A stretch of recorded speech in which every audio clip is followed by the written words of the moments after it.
Beyond the Spectrum by Morgan Robertson. Read by Joe DeNoia, Chesterfield, New Jersey, September 28th, 2021. The long-expected crisis was at hand, and the country was on the verge of war. Jingoism was rampant. Japanese laborers were mobbed on the western slope. Japanese students were hazed out of colleges, and Japanese children stoned away from playgrounds. Editorial pages sizzled with burning words of patriotism. Pulpits thundered with invocations to the god of battles, and prayers for the perishing of the way of the ungodly. Schoolboy companies were formed and paraded with wooden guns. Amateur drum corps beat time to the throbbing of the public pulse. Militia regiments, battalions, and separate companies of infantry and artillery drilled, practiced, and paraded, while the regular army was rushed to the posts and garrisons of the Pacific coast. And the Navy, in 3 divisions, guarded the Hawaiian Islands, the Philippines, and the larger ports of Western America. For Japan had 1 million trained men, with transports to carry them, battleships to guard them, with the choice of objective when she was ready to strike. And she was displaying a national secrecy about her choice, especially irritating to molders of public opinion and lovers of fair play. War was not yet declared by either side, though the Japanese minister at Washington had quietly sailed for Europe on private business, and the American minister at Tokyo, with several consuls and clerks scattered around the ports of Japan, had left their jobs hurriedly for reasons connected with their general health. This was the situation when the cabled news from Manila told of the staggering into port of the scout cruiser Salem, with a steward in command, a stoker at the wheel, the engines in charge of firemen, and the captain, watch officers, engineers, seaman gunners, and the whole fighting force of the ship stricken with a form of partial blindness, which in some cases promised to become total. The cruiser was temporarily out of commission and her stricken men in the hospital, but by the time the specialists had diagnosed the trouble as amblyopia, from some sudden shock of the optic nerve, followed in cases by complete atrophy resulting in amaurosis, another ship came into Honolulu in the same predicament. Like the other craft 4,000 miles away, her deck force had been stricken suddenly at night. Still another, a battleship, followed into Honolulu, with fully 500 more or less blind men groping about her decks, and the admiral on the station called in all the outriders by wireless. They came as they could, some hitting sandbars or shoals on the way, and everyone crippled and helpless to fight. The diagnosis was the same: amblyopia, atrophy of the nerve, and incipient amaurosis, which in plain language meant dimness of vision increasing to blindness. Then came more news from Manila. Ship after ship came in, or was towed in, with fighting force sightless, and the work being done by the Black Gang, or the idlers, and each with the same report: the gradual dimming of lights and outlines as the night went on, resulting in partial or total blindness by sunrise. And now it was remarked that those who escaped were the lower deck workers, those whose duties kept them off the upper deck and away from the gun ports and deadlights. It was also suggested that the cause was some deadly attribute of the night air in those tropical regions, to which the Americans succumbed. For, so far, the Coast Division had escaped. In spite of the efforts of the government, the Associated Press got the facts, and the newspapers of the country changed the burden of their pronouncements. Bombastic utterances gave way to bitter criticism of an inefficient naval policy that left the ships short of fighters in a crisis. The merging of the line and the staff, which had excited much ridicule when inaugurated, now received more intelligent attention. Former critics of the change not only condoned it, but even demanded the wholesale granting of commissions to skippers and mates of the merchant service, and insisted that surgeons, engineers, paymasters, and chaplains, provided that they could still see to box the compass, should be given command of the torpedo craft and smaller scouts. All of which made young Surgeon Metcalf, on waiting orders at San Francisco, smile sweetly and darkly to himself. For his last appointment had been the command of a hospital ship, in which position, though a seaman, navigator, and graduate of Annapolis, he had been made the subject of newspaper ridicule and official controversy, and had even been caricatured as going into battle in a ship armored with court plaster and armed with hypodermic syringes. Metcalf had resigned as ensign to take up the study and practice of medicine, but at the beginning of the war scare had returned to his first love, relinquishing a lucrative practice as eye specialist to tender his services to the government. And the government had responded by ranking him with his class as junior lieutenant, and giving him the aforesaid command, which he was glad to be released from.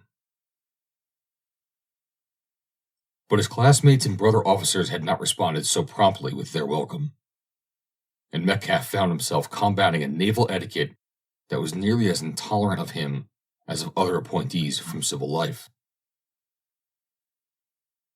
It embittered him a little, but he pulled through, for he was a likable young fellow, with a cheery face and pleasant voice, and even the most hidebound product of Annapolis could not long resist his personality. So he was not entirely barred out of official gossip and speculations, and soon had an opportunity to question some convalescents sent home from Honolulu. All told the same story and described the same symptoms, but one added an extra one. An itching and burning of the face had accompanied the attack, such as is produced by sunburn. "And where were you that night when it came?" asked Metcalf eagerly. "On the bridge with the captain and watch officers. It was all hands that night. We had made a curious light to the northern, and were trying to find out what it was." "What kind of a light?" "Well, it was rather faint, and seemed to be about a mile away. Sometimes it looked red, then green, or yellow, or blue." "And then it disappeared?" "Yes, and though we steamed toward it with all the searchlights at work, we never found where it came from." "What form did it take? A beam or a glow?" "It wasn't a glow, radiation, and it didn't seem to be a beam. It was an occasional flash, and in this sense was like a radiation. That is, like the spokes of a wheel. Each spoke with its own color. But that was at the beginning. In 3 hours, none of us could have distinguished colors." Metcalf soon had an opportunity to question others. The first batch of invalid officers arrived from Manila, and these, on being pressed, admitted that they had seen colored lights at the beginning of the night. These, Metcalf remarked, were watch officers, whose business was to look for strange lights and investigate them. But one of them added this factor to the problem. And it was curious about Brainerd, the most useless and utterly incompetent man ever graduated. He was so nearsighted that he couldn't see the end of his nose without glasses. But it was he that took the ship in, with the rest of us eating with our fingers and asking our way to the sick bay. And Brainerd wore his glasses that night? Asked Metcalf. Yes, he couldn't see without them. It reminds me of Nydia, the blind girl who piloted a bunch out of Pompeii because she was used to the darkness. Still, Brainerd is hardly a parallel. Were his glasses the ordinary kind, or pebbles? Don't know. Which are the cheapest? That's the kind. The ordinary kind. Well, he had the ordinary kind, like himself. And he'll get special promotion. Oh, Lord. He'll be jumped up a dozen numbers. Well, said Metcalf mysteriously. Perhaps not. Just wait. Metcalf kept his counsel, and in 2 weeks there came Japan's declaration of war and a short curt note to the powers at Washington. Next day, the papers burned with news, cabled via St. Petersburg and London, of the sailing of the Japanese fleet from its home station. But for where was not given. In all probability, either the Philippines or the Hawaiian Islands.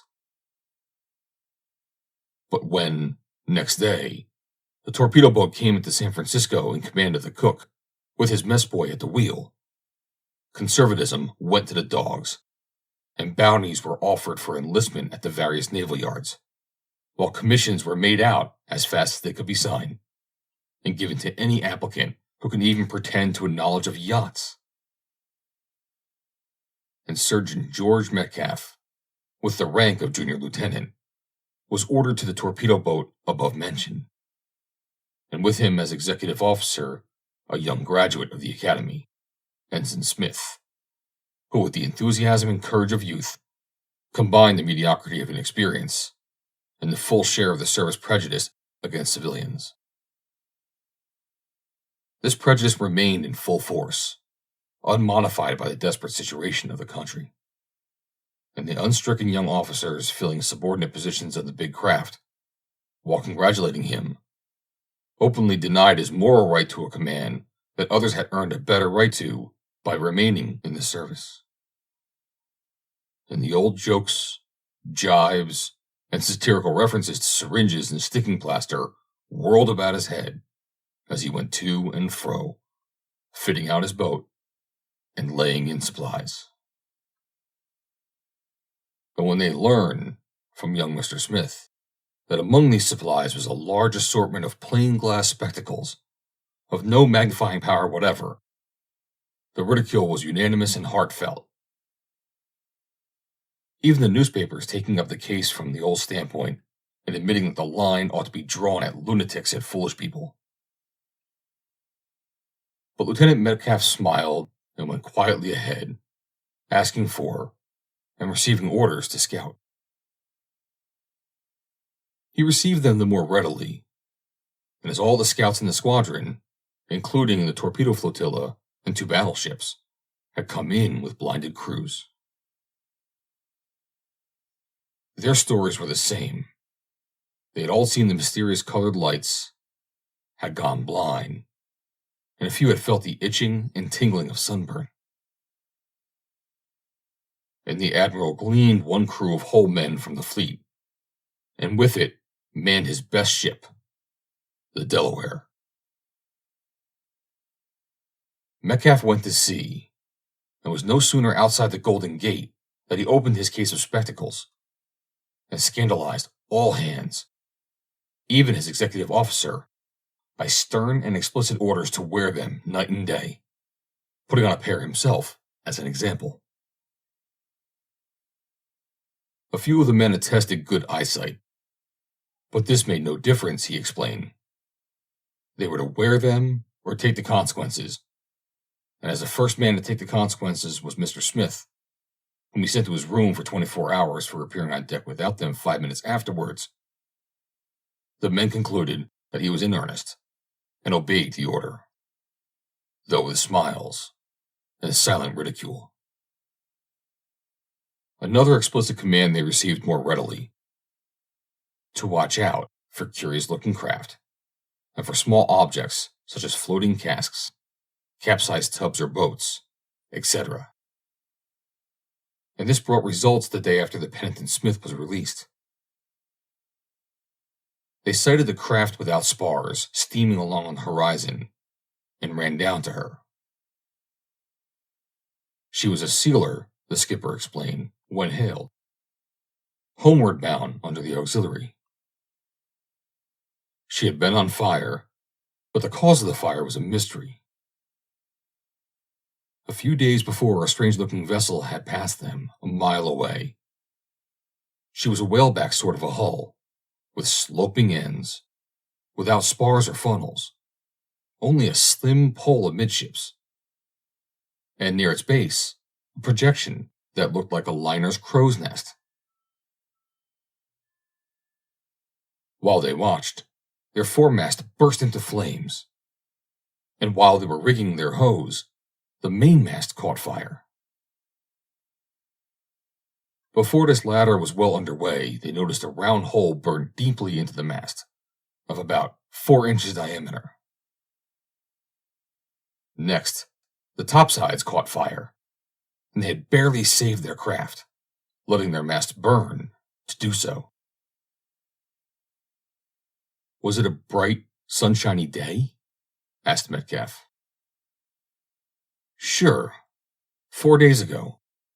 He was heading about southwest, and going slow. Anything happened to your eyesight? Say, yes. One of my men's gone stone blind. Thinks he must have looked squarely at the sun when he thought he was looking at the fire up aloft.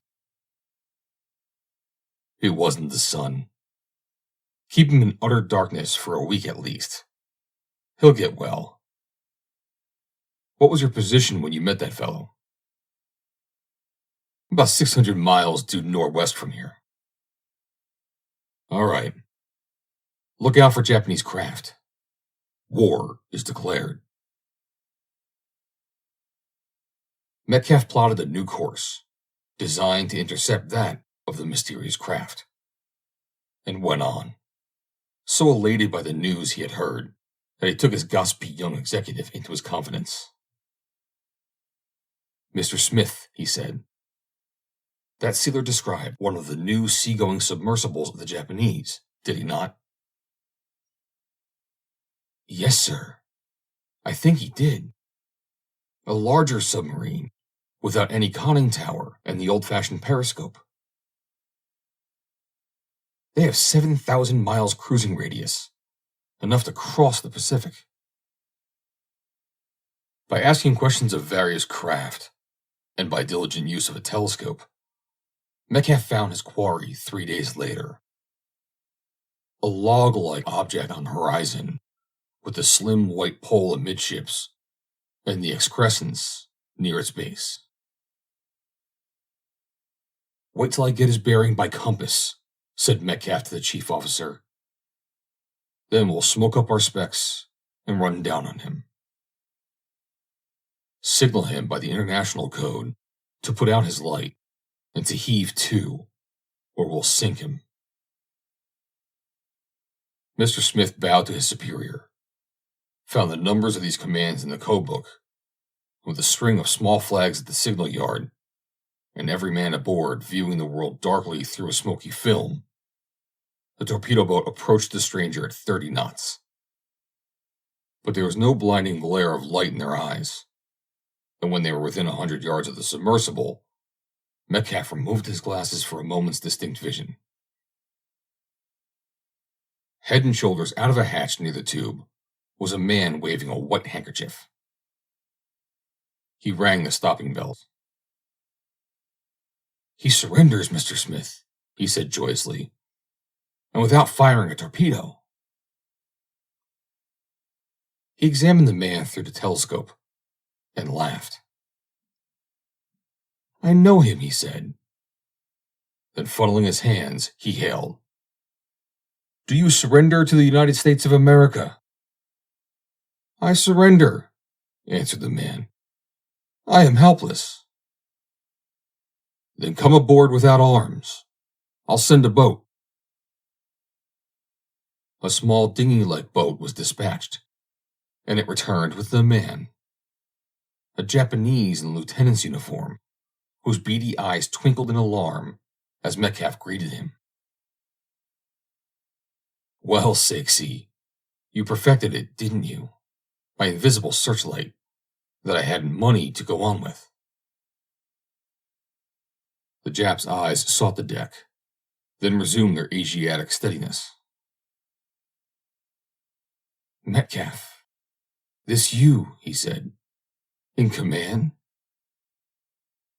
I investigated and heard you had resigned to become a doctor. But I came back to the service, Sakesy, thanks to you and your light. My light, rather. I am in command here in place of men you blinded. Sakesy, you deserve no consideration from me, in spite of our rooming together at Annapolis. You took, I don't say stole, my invention, and turned it against the country that educated you.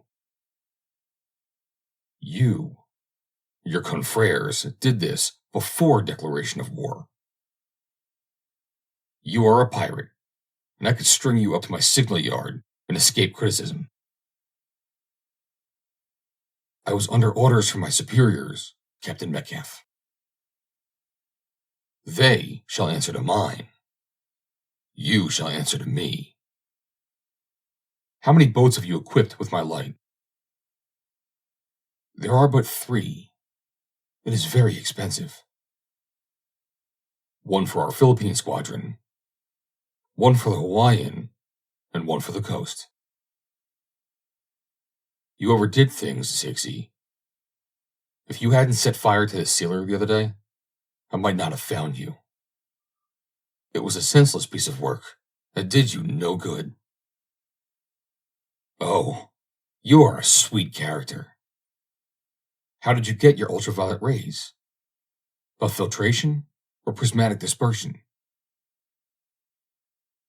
By filtration. Sakesy, you are a liar as well as a thief.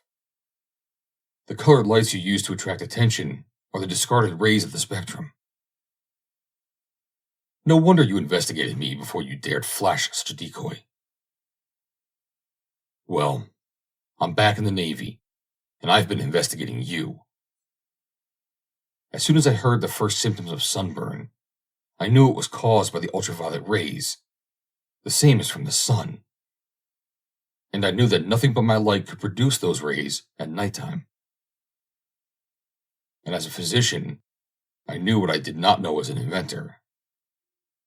The swift amblyopia that follows the impact of this light on the retina. As a physician, too, I can inform you that your country has not permanently blinded a single American seaman or officer. The effects wear off. The Jap gazed stolidly before him while Metcalf delivered himself of this, but did not reply. Where is the Japanese fleet bound? He asked sternly. I do not know. And would you tell whether you knew or not? But you said you were helpless. What has happened to you? You can tell that. A simple thing, Captain Metcalf. My supply of oil leaked away, and my engines must work slowly. Your signal was useless. I cannot have turned on the light. You have answered the first question. You are far from home, without a mothership, or she would have found you and furnished oil before this. You have come thus far expecting the fleet to follow and strike a helpless coast before your supplies ran out. Again, the Jap's eyes dropped in confusion, and Metcalf went on. I can refurnish your boat with oil. My engineer and my men can handle her, and I can easily learn to manipulate your, or shall I say our, invisible searchlight. Hail your craft in English, and order all hands on deck, unarmed, ready for transshipment to this boat. I shall join your fleet myself. A man was lounging in the hatchway of the submersible, and this man Seixi hailed. Ihai, Matsu. We surrender. We are prisoner. Call up all men onto the deck. Leave arms behind. We are prisoner.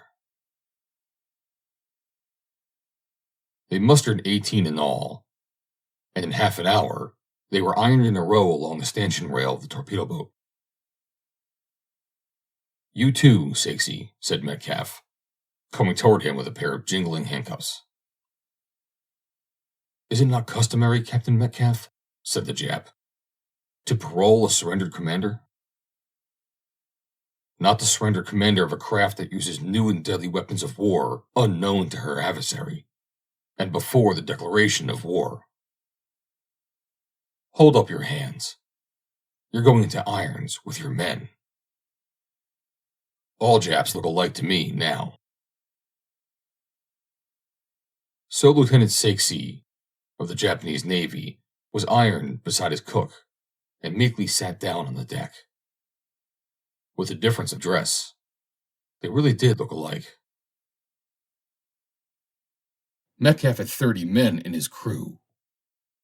With the assistance of his engineer, a man of mechanics, he picked 18 of this crew and took them and a barrel of oil aboard the submersible. Then for 3 days, the two craft lay together, while the engineer and the men familiarized themselves with their internal economy. The torpedo tubes, gasoline engines, storage batteries and motors, and the vast system of pipes, valves, and wires that gave life and action to the boat. And while Metcalf experimented with the mysterious searchlight attached to the periscope tube, invented by himself, but perfected by others. Part of his investigation extended into the night. Externally, the light resembled a huge cup about 2 feet in diameter, with a thick disc fitted around it in a vertical plane. This disc he removed. Then, hailing Smith to rig his fire hose and get off the deck, he descended the hatchway and turned on the light, viewing its effects through the periscope. This, be it known, is merely a perpendicular, not magnifying telescope that, by means of a reflector at its upper end, gives a view of the seascape when a submarine boat is submerged. And in the eyepiece at its base, Metcalf beheld a thin thread of light, of such dazzling brilliance as to momentarily blind him, stretch over the sea. But he put on his smoked glasses and turned the apparatus, tube and all, until a thin pencil of light touched the end of the torpedo boat's signal yard. He did not need to bring the 2-inch beam to a focus. It burst into flame, and he quickly shut off the light and shouted to Smith to put out the fire, which Smith promptly did, with open comment to his handful of men on the destruction of government property. Good enough, he said to Smith when next they met. Now, if I'm any good, I'll give the Japs a taste of their own medicine. Take me along, Captain, burst out Smith in sudden surrender. I don't understand all this, but I want to be in it. No, Mr. Smith. The chief might do your work, but I doubt that you can do his.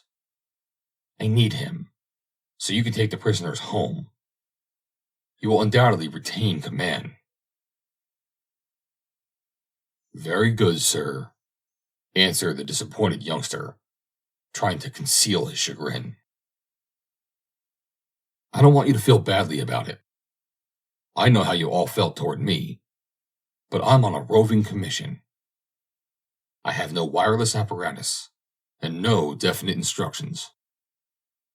I've been lampooned and ridiculed in the papers. I'm going to give them my answer. That is, as I said, if I'm any good. If I'm not, I'll be sunk. So when the engineer had announced his mastery of his part of the problem, that there was enough gasoline to cruise for 2 weeks longer, Smith departed with the torpedo boat, and Metcalf began his search for the expected fleet. It was more by good luck than by any possible calculation that Metcalf finally found the fleet. A steamer out of San Francisco reported that it had not been heard from, and one bound in from Honolulu said it was not far behind. In fact, had sent a shot or two. Metcalf shut off gasoline, waited a day, and saw the smoke on the horizon. Then he submerged to the awash condition, which in this boat just floated the searchlight out of water. And thus balanced, neither floating nor sinking nor rolling, but rising and falling with the long pulsing of the groundswell, he watched through the periscope the approach of the enemy.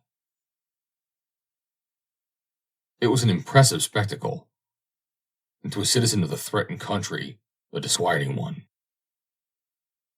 9 high-sided battleships of 10-gun type, 9 floating forts, each one unopposable, able to reduce to smoking ruin a city out of sight of its gunners. Each one impregnable to the shell fire of any fortification in the world, and to the impact of the heaviest torpedo yet constructed. They came silently along in line-ahead formation, like Indians on a trail. There were no compromises in this fleet. Like the intermediate batteries of the ships themselves, cruisers had been eliminated, and it consisted of extremes: battleships and torpedo boats, the latter far to the rear. But between the two were half a dozen colliers, repair, and supply ships. Night came down before they were near enough for operations, and Metcalf turned on his invisible light, expanding the beam to embrace the fleet in its light, and move the boat to a position about a mile away from its path. It was a weird picture now showing in the periscope. Each gray ship a bluish-green against a background of black, marked here and there by the green crest of a breaking sea.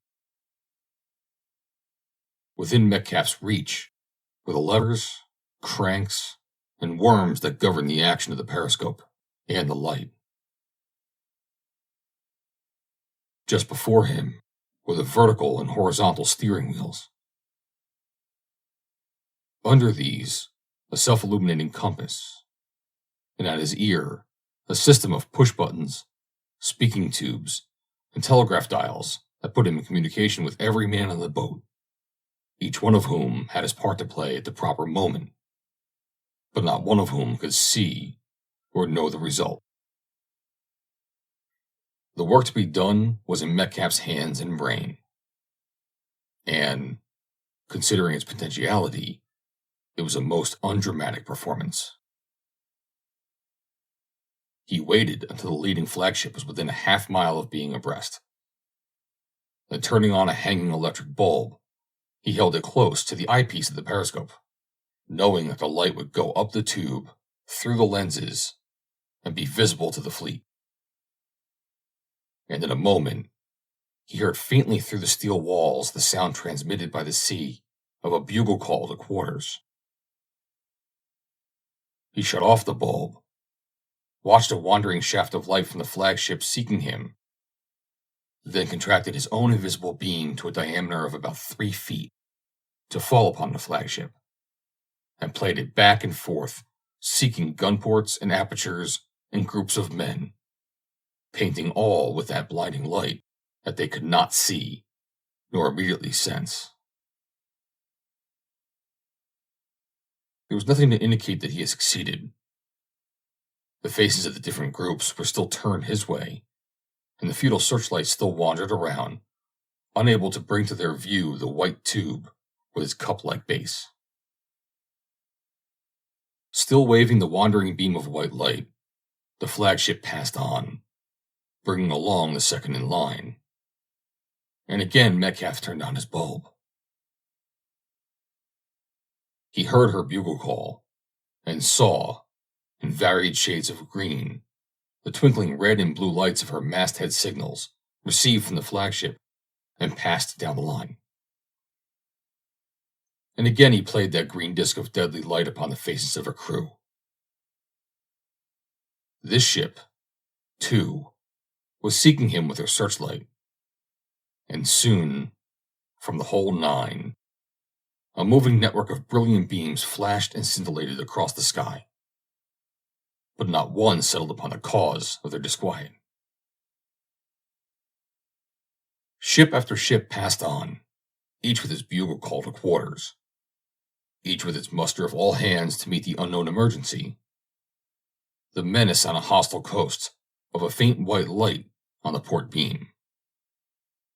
But not one firing a shot or a shell. There was nothing to fire at. And with the passing of the last of the 9, Metcalf listened to a snapping and a buzzing overhead that told of the burning out of the carbons in the light. Good work for the expenditure, he murmured wearily. Let's see.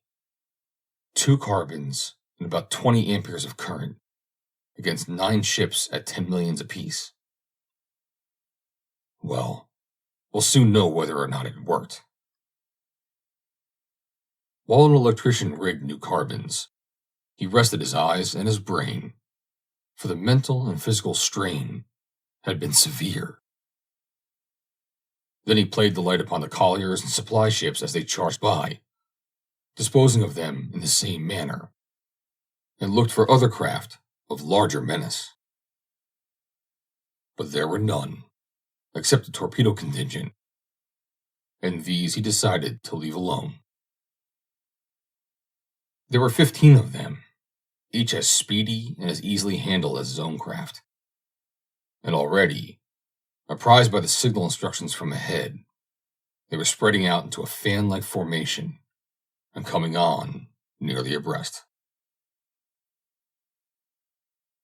"The jig's up, Chief," he called through a tube to the engineer. "We'll get 40 feet down until the mosquitoes get by. I'd like to take a chance at them, but there are too many. We'd get torpedoed, surely."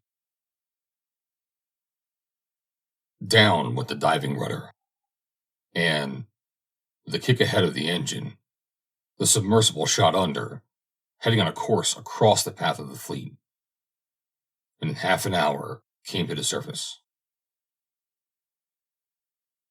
There was nothing in sight close by, either through the periscope or by direct vision, and Metcalf decided to make for San Francisco and report. It was a wise decision, for at daylight he was floundering in a heavy sea and a howling gale from the northwest that soon forced him to submerge again for comfort. Before doing so, however, he enjoyed one good look at the Japanese fleet, far ahead and to port. The line of formation was broken, staggered, and disordered. And, though the big ships were making good weather of it, they were steering badly. And on one of them, halfway to the signal yard, was the appeal for help that ships of all nations use and recognize. The ensign, upside down.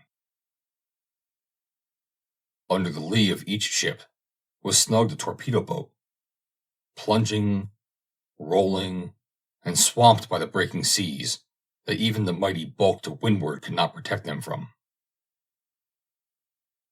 And even as Metcalf looked, one twisted in two, her after funnels pointing to port, her forward to starboard, and in 10 seconds had disappeared. Metcalf submerged and went on at lesser speed, but in comfort and safety. Through the periscope, he saw one after the other of the torpedo craft give up the fight that they were not designed for, and ship after ship hoist that silent prayer for help. They yawed badly, but in some manner or other managed to follow the flagship, which, alone of that armada, steered fairly well. She kept on the course of the Golden Gate. Even submerged, Metcalf outran the fleet before noon, and at night had dropped it, entering the Golden Gate before daylight, still submerged, not only on account of the troublesome turmoil on the surface, but to avoid the equally troublesome scrutiny of the forts, whose searchlights might have caught him had he presented more to their view than a slim tube painted white. Avoiding the mines, he picked his way carefully up to the man-of-war anchorage, and arose to the surface, alongside the Delaware, now the flagship, as the light of day crept upward in the eastern sky. "We knew they were on the coast," said the Admiral a little later, when Metcalf had made his report on the quarterdeck of the Delaware. "But about this light, are you sure of all this? Why, if it's so, the President will rank you over us all." Mr. Smith came in with the prisoners, but he said nothing of an invisible light, only of a strong searchlight with which you set fire to the signal yard. "I did not tell him all, Admiral," answered Metcalf, a little hurt at the persistence of the feeling. "But I'm satisfied now. That fleet is coming on with incompetence on the bridge." "Well, we'll soon know. I've only one ship, but it's my business to get out and defend the United States against invaders. And as soon as I can steam into this gale and sea, I'll go. And I'll want you too. I'm short-handed." "Thank you, sir. I shall be glad to go with you. But wouldn't you like to examine the light?"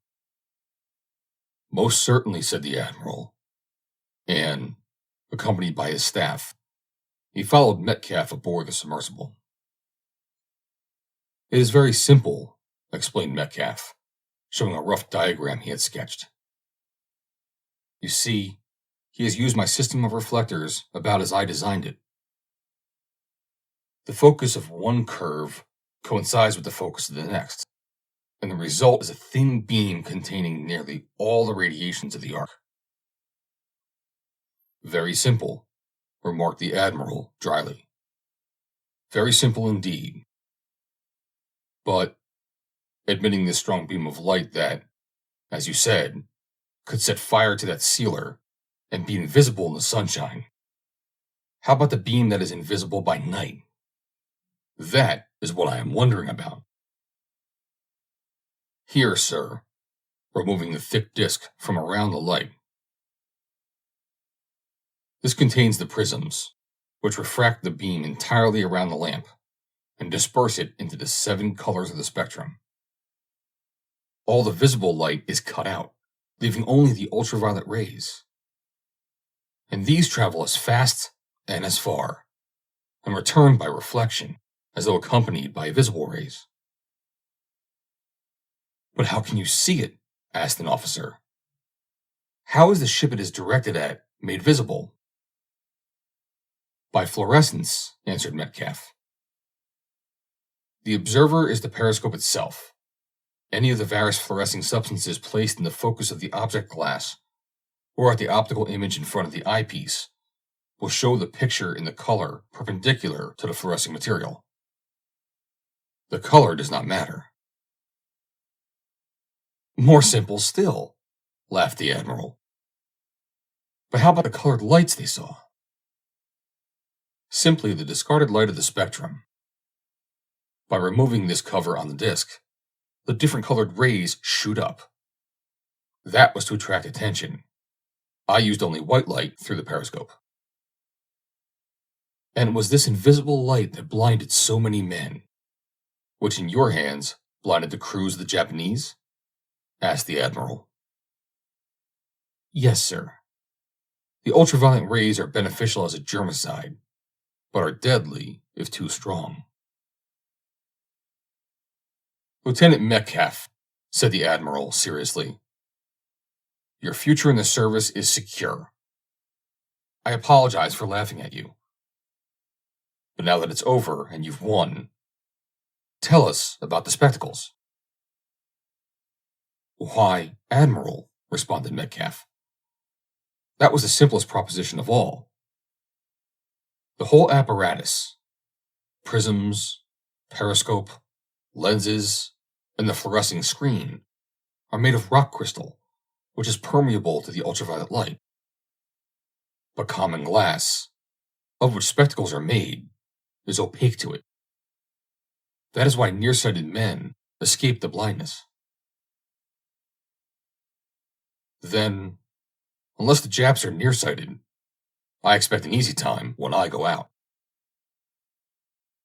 But the Admiral did not need to go out and fight. Those 9 big battleships that Japan had struggled for years to obtain, an auxiliary fleet of supply and repair ships to keep them in life and health away from home, caught on a lee shore in a hurricane, against which the mighty Delaware could not steam to sea, piled up one by one on the sands below Fort Point, and, each with a white flag replacing the reversed ensign, surrendered to the transport or collier sent out to take off the survivors. End of Beyond the Spectrum by Morgan Robertson. Read by Joe DeNoia, Chesterfield, New Jersey, September 28th, 2021.